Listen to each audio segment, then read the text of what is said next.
ما همچون رئیس شهر ما وقتی که مکتوب هم جوابگرداندگی هم رو میخونیم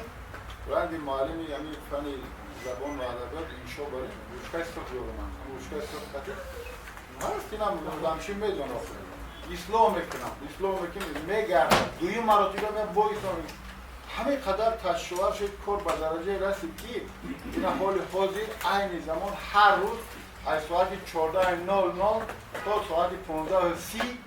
در مقامات اجرایی حکومت دولتی شهر فولاد کارمندان جوان نسبتا جوانی که میدونند که سویه دانششون پستر است ما همون را گروه کردگی هستیم درس میدیم شما درسشون رو دستیم همین روزا اینا خوجام خلوف درس میده اینا اسماعیل زاده درس میده موبین من کس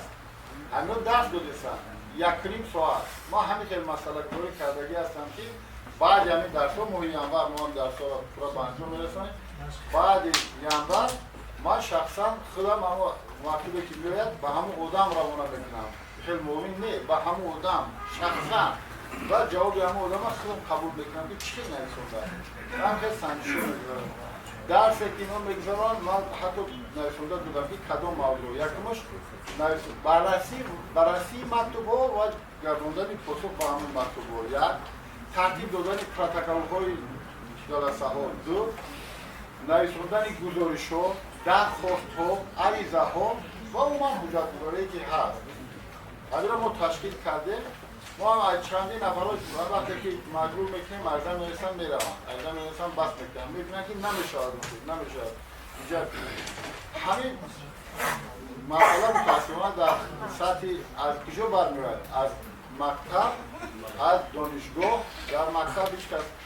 درست‌تر میگیم سالای جنگ مخوندگی هستن اون وقت جنگ جنجال بودن اینقدر مهم نبودن بعد در دانشگاه ها به اکثریت کورس 2 تا دیپلم داره من بعد وقت میدونم که 2 تا دیپلم شد ممکن بعضی مدرسان که رئیس شهر ممکن زیدی 2 تا نه با وقتی که 2 تا دیپلم از یک مکتوب عادی را نمینویسد چی نمی‌کنه